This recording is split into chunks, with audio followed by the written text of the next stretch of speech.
In this series of examples, I'm going to be looking at how to find side lengths of 30, 60, 90 triangles and 45, 45, 90 triangles.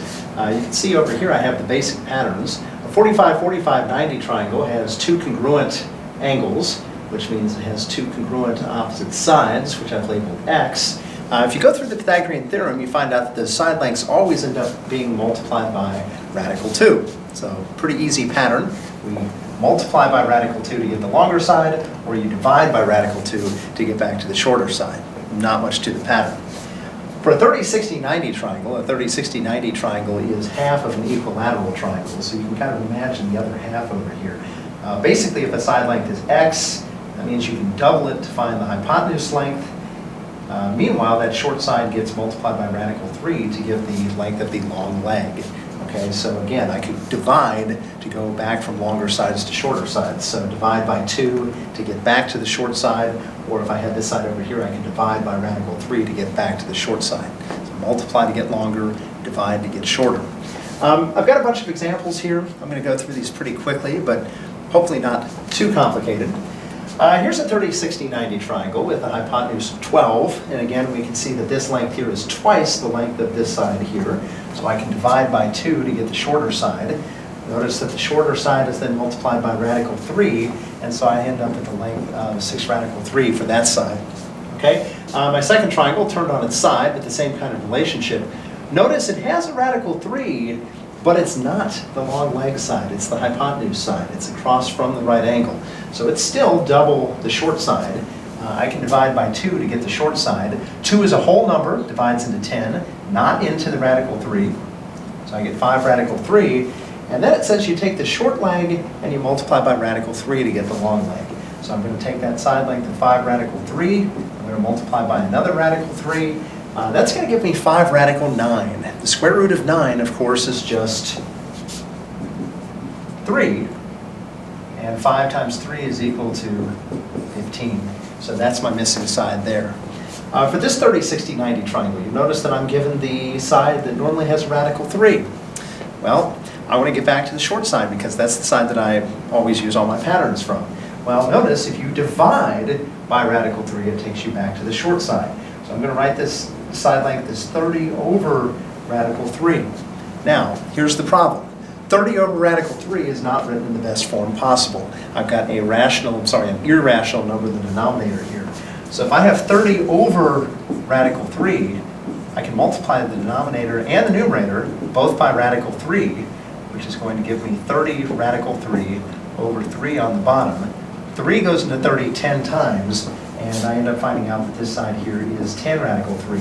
Okay, my pattern says to double to get the hypotenuse. 10 times 2 is 20 radical 3, and that's my other missing side. All right, to continue, got a side length of 4 here. Same kind of thing we saw before. You divide by radical 3 to get this length. So I have 4 over radical 3. Again, not written in the best form possible. So I've got 4 over radical 3 here. I multiply the bottom and top by radical 3. A little bit different this time because notice that 3 doesn't go into 4. So this is just going to work out to be 4 radical 3 over 3. 4 radical 3 over 3. Again, I double to get the hypotenuse length. So 4 radical 3 times 2. If I multiply this thing by 2, that's going to double just the numerator, and it would be 8 radical 3 all over 3. So it doesn't really simplify a whole lot because 3 doesn't divide into 4 or into 8. Okay, I've got a 45, 45, 90 triangle here. Two congruent angles forces these two angles to be 90. The pattern says for 45, 45, 90, multiply by radical 2. So I'm going to take 3 radical 2, and I'm going to multiply by radical 2. That gives me 3 radical 4. The square root of 4, of course, is just 2. So 3 times 2 is, of course, just equal to 6. And meanwhile, 2 equal angles across from equal sides. So this side gets copied over here. Last example, I have the hypotenuse. Notice the hypotenuse gets multiplied by radical 2. So to get back from this longer side to the shorter side, I need to divide by radical 2. So this is going to be 8 over radical 2. Much like before, I do need to rationalize the denominator. 8 over radical 2 times radical 2 on the top and bottom. That's 8 radical 2 all over 2. 2 goes into 8 4 times, and so that ends up being 4 radical 2. And if this side is 4 radical 2, this is isosceles, so this side over here is also going to be 4 radical 2. I'm going to find the area of this regular hexagon. In this case, it has 10 centimeter sides. The key here is that the angle measures of a hexagon make this a really convenient problem. Remember, to find the measures of the angles, you can take the number of sides minus 2 times 180. In this case, there are 6 sides. It's going to be 4 times 180, which is equal to 720 degrees. If I divide that by 6, I end up finding out that each angle measure in this thing is 120 degrees. Okay, so 120 here, 120 here, and so on and so forth. What I'm going to do is I'm going to take this thing, I'm going to break it into triangles. Okay, and so from the center, I'm going to break this into 6 different triangles.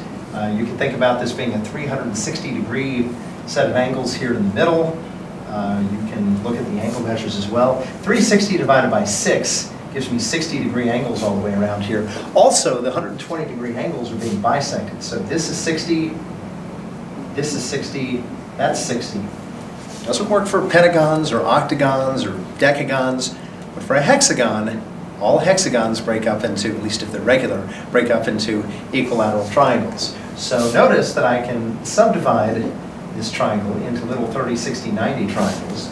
I've got a side length of 5 here, and you multiply by radical 3 to get the height. Now, I can find the area of one of these triangles by taking half the base times the height and then multiplying by 6, and that would give me the area. Also, you can use the formula 1/2 the apothem times the perimeter. Okay? Some books will say 1/2 the apothem times the length of the sides times the number of sides. I've just kind of combined that together into P for perimeter. So notice here in this case the apothem is 5 radical 3. The perimeter, 10 times 6 is 60. Okay, half of 60 is 30. 30 times 5 radical 3 is 150 radical 3 square units. And in this case, that is square centimeters. So that is how you find the area of a regular hexagon. Now, the game changes a little bit if I want to find the area of a regular pentagon. And so let's take a look at that. A regular pentagon with 10 unit sides, you have to be careful because a pentagon does not have angles that allow it to be broken into equilateral triangles. So here's a regular pentagon, and we'll do the same length side. It's 10 centimeters each. You always want to check your angle measures, okay?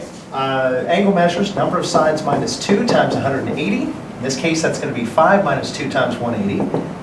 That's going to be 540 total degrees. We can divide by 5, find out that each angle measure in this thing is 108 degrees.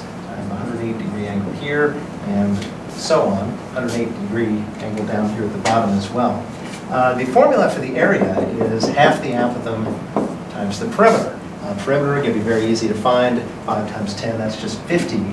Meanwhile, the apothem, a little bit harder. Remember that the apothem goes from the center to the midpoint of a side. Okay, technically, it's the altitude of that little triangle if you want to draw it. But this thing has 108 degree angles, which means when these get bisected, they're no longer broken up into 60 degree angles. They're broken up into 54 degree angles. So I've got a 54 there. I'm going to label my apothem with an A. I know that this side is 5. And this is where things get a little bit more interesting because this is not a 30, 60, 90 triangle. And as a result, you're going to have to use trig to find that missing side length. So you have a right triangle with a side length of 5.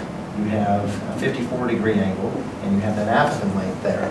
If you label using your SOHCAHTOA rules, you'll see that this is the opposite side, and that's the adjacent side. And so as a result, this is going to be the tangent of 54 equals A over 5. You can multiply both sides by 5, and it turns out the apothem is going to be 5 times the tangent of 54. At some point, you probably want to go to your calculator to run that. So 5 times the tangent of 54 is going to be approximately 6.88191, depending on where you want to round to. I'm going to take this out pretty many decimal places. Actually, I'm going to leave that in my calculator, but it's about 6.88. 191. I'm going to multiply that by a half, and then I'm going to multiply it by 50. And my area is approximately, and again, going to have to round here because I'm using trig, but approximately 172.05 square centimeters in this case. So you do always want to get units on there. But that's the basic idea. That's how you find the area of, in this case, a regular pentagon. This will work for an octagon with 135-degree angles. It'll work for a decagon.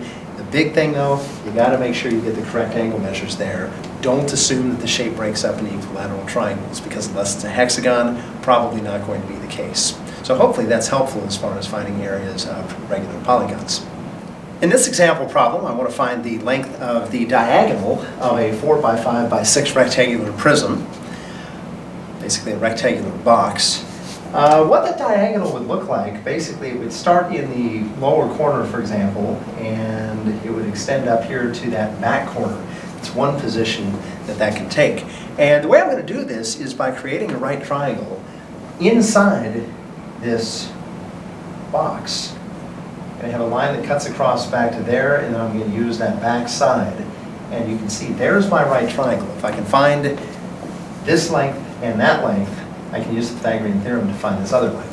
Well, one of these lengths is really easy. This is just the height. Okay, it matches up with 6. So I already have that. There's really only one other thing I need to find, and that is the diagonal of this base. Okay, if I pull over here to the side, that base is a 4 by 5. Now be careful. This is not going to be a 3, 4, 5 right triangle, because the 3 and the 4 would need to be the legs. So I am going to have to use the Pythagorean theorem here. But basically, you can kind of imagine what this base would look like. It's a 4 by 5. I want to find this diagonal that cuts across this direction. So I have a little right triangle here. 4 squared is 16, plus 5 squared is 25. That's equal to c squared. That's going to be 41 equals c squared. So c is equal to radical 41. And I can put that in here. And now I have a little right triangle. I have both sides. This leg squared, and again, a radical 41 squared is just going to be equal to 41 plus 6 squared is 36, and that's going to be equal to whatever we want to call this length. Maybe I can call that z squared. So 41 plus 36, that's going to be 77 equals z squared, and as a result, z is going to be equal to radical 77. No perfect squares divide out of radical 77, so at this point, I am done. I found my diagonal of my rectangular prism.